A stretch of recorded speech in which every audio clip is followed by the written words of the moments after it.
How to record audio and edit like a professional. क्या तुम्हारी भी आवाज कुछ इस तरह है? मैं बोल रहा हूँ YouTube channel the hard money से। और तुम्हें अपनी आवाज कुछ इस तरह बनानी है? मैं बोल रहा हूँ YouTube channel the hard money से। मुझे बहुत सारे कमेंट्स आए हैं, वॉइस एडिट कैसे करें, माइक कौन सा यूज करते हो, आप अपनी वॉइस कैसे रिकॉर्ड करते हो। तो इस वीडियो में हम सारे पॉइंट्स कवर करेंगे जो जरूरी है एक अच्छे वॉइस को रिकॉर्ड करने के लिए। बट न्यू क्रिएटर्स के दिमाग में हमेशा एक मिसकंसेप्शन रहता है कि एक अच्छा ऑडियो रिकॉर्ड करने के लिए महंगे माइक और किसी सॉफ्टवेयर की जरूरत है, बट इट्स नॉट ट्रू। मैं खुद अपनी वीडियो के लिए ऑडियो रिकॉर्ड एक मोबाइल और एक सिंपल सा माइक से करता हूँ, जिसका प्राइस है अराउंड 200 रुपीज। अगर आप माइक खरीदना ही चाहते हैं तो ये मिनिमम इन्वेस्टमेंट आप कर सकते हो। अगर आप नहीं कर पाओ तो कोई बात, आप मोबाइल से ही अपनी वॉइस को रिकॉर्ड कर सकते हो। तो हम पहले लेवल को समझते हैं जो है रिकॉर्ड ऑडियो। अब आप जब भी ऑडियो रिकॉर्ड करो तो अपने रूम का विंडोज, डोर्स एंड फैन को बंद कर देना, और पॉसिबल हो सके तो विंडोज और डोर्स पर कर्टेन्स लगा दो। और ऐसा करने से बाहर की जो आवाज है वो रूम के अंदर बहुत ही कम आएगी। बट अगर आपके आसपास शोरगुल होता ही रहता है तो आप अपने रूम का फैन ऑन कर लेना, ताकि उस रूम के अंदर एक ही तरह की आवाज हो, और वो भी हो सिर्फ फैन की। फिर एडिटिंग के समय इस नॉइज को इजीली रिमूव करा जा सकता है। अब बारी है एको रिमूव करने की, मतलब कि आपका आवाज गूंजना नहीं चाहिए। आपके रूम में जितना ज्यादा सामान होगा एको उतना ही कम होगा, और रूम जितना खाली होगा एको उतना ही ज्यादा। मैं पर्सनली बताऊं तो मेरे रूम में एक बुक शेल्फ है और मैं उसके अंदर ही माइक रखकर ऑडियो रिकॉर्ड करता हूँ। अगर आपके पास भी ऐसा कुछ है तो आप भी ये काम कर सकते हो। नहीं तो आप जहाँ पर फोन या माइक रखकर ऑडियो रिकॉर्ड करोगे वहाँ पर तकिए या गद्दे रख लो। अब आप पूरी तरह से तैयार हो ऑडियो को रिकॉर्ड करने के लिए। आप ऑडियो रिकॉर्ड करने के लिए अपने मोबाइल का ऑडियो रिकॉर्डर का यूज कर सकते हो। मैं पर्सनली बताऊं तो मैं रेकफोर्स 2 ऐप का यूज करता हूं। एंड तुम ऑडियो को जब रिकॉर्ड करो तो खड़े खड़े होकर करो, क्योंकि खड़े होकर अगर आप ऑडियो रिकॉर्ड करोगे तो आप कॉन्फिडेंट फील कर पाओगे, और ये बहुत बड़ा रोल प्ले करता है ऑडियो रिकॉर्डिंग के समय। अब आपके दिमाग में बहुत सारे सवाल आ रहे होंगे कि क्या मैं ज्यादा जोर से बोलकर अपना वॉइस रिकॉर्ड करूं या फिर जल्दी जल्दी अपना स्क्रिप्ट पढ़ा करूं। तो बोलते समय आपको अपने वॉइस का लेवल ऐसा रखना है जैसे कि आप सामने वाले को कुछ समझा रहे हो, मतलब कि आपका वॉइस ना तो कम और ना ही ज्यादा होना चाहिए। अब बात करते हैं कि आपको स्क्रिप्ट पढ़ना कैसे।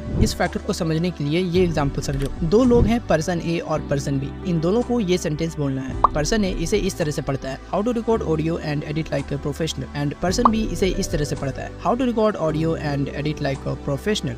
अब आपको किस पर्सन का साउंड ज्यादा अच्छा लगा? ऑफ कोर्स पर्सन बी, क्योंकि इसने सेंटेंस को एक शानदार तरीके से डिलीवर किया है। किस वर्ड पर ज्यादा स्ट्रेस देना है और किस वर्ड पर नहीं, ये सब कुछ। अब बोलते समय अपने माइक को या फिर फोन को 2 से 3 इंचेस की दूरी पर रख लो। एंड आपको अपने स्क्रिप्ट को बहुत जल्दी जल्दी या फिर तेजी से पढ़ने की जरूरत नहीं है। नॉर्मली पढ़ो जैसे कि आप किसी से बात कर रहे हो। अगर आपको अपने वॉइस को स्पीडी करना है तो आप इसे एडिटिंग में भी कर सकते हो। एंड अगर आपका स्क्रिप्ट बहुत बड़ा है तो कोशिश करो कि ब्रेक्स ले लेकर रिकॉर्ड करो, मतलब कि अपने स्क्रिप्ट को 2 से 4 पार्ट्स में डिवाइड कर दो। एंड एक पार्ट को रिकॉर्ड करने के बाद 2 मिनट का ब्रेक लो, जिसमें तुम थोड़ा पानी पी सकते हो एंड थोड़ा रिलैक्स कर सकते हो। एंड अगेन आपको फिर से इसी तरह रिकॉर्डिंग करनी है। ऑफ कोर्स ये पूरा ऑडियो रिकॉर्डिंग का प्रोसेस आप 1 से 2 बार में नहीं सीख पाओगे, मतलब कि आप इस प्रोसेस को जितना प्रैक्टिस करोगे आपका वॉइस रिकॉर्डिंग उतना ही बेटर होगा। अब ऑडियो रिकॉर्ड होने के बाद बारी है लेवल 2 की, जो है ऑडियो की एडिटिंग। अब एडिटिंग का नाम सुनते ही आपको लग रहा होगा कि ये बहुत डिफिकल्ट होगा और इसमें एडवांस सॉफ्टवेयर की जरूरत पड़ेगी, बट ऐसा कुछ भी नहीं है। ये 2 टूल हमारे काम को बहुत आसानी से और बहुत जल्दी कर देगा। पहला टूल है एडोब पॉडकास्ट। आप सिंपली अपनी ऑडियो फाइल को यहाँ पर इंपोर्ट करो एंड ये कुछ समय बाद आपके वॉइस में से सारे बैकग्राउंड नॉइस को रिमूव कर देगा एंड आपका आधा काम कंप्लीट हो चुका है। दूसरा टूल है लेक्सिस ऑडियो एडिटर। अब आप अपने ऑडियो फाइल को इस ऐप में लेकर आओ और फिर आपने ऑडियो रिकॉर्ड करने के समय जितने भी मिस्टेक्स करी होगी उसे कट कर दो, लाइक दिस। एंड उसके बाद आप 3 डॉट्स पर जाओ, इफेक्ट्स, एंड चूज करो इक्वलाइजर एम्पलीफायर को, एंड इसके लेफ्ट साइड के 3 बार एंड राइट साइड के 3 बार को थोड़ा थोड़ा ऊपर कर दो। और ऐसा करने से आपके वॉइस के बेस में थोड़ा बदलाव होगा। और फिर प्री एम्पलीफायर को 2 से 3 dB के आसपास रखो। यह सेटिंग आप भी कर सकते हो, लेकिन आप अपनी वॉइस के हिसाब से इसे थोड़ा मैनेज करना। And just tap on apply button. And again आप इफेक्ट्स में जाओ और टैप ऑन नॉर्मलाइज बटन। अब आप इस ऑडियो फाइल को सेव करो and use it in your video. तो ये था पूरा प्रोसेस इन वॉइस को रिकॉर्ड करने से लेकर एडिट करने तक। मैं मिलूंगा अब अगले वीडियो में।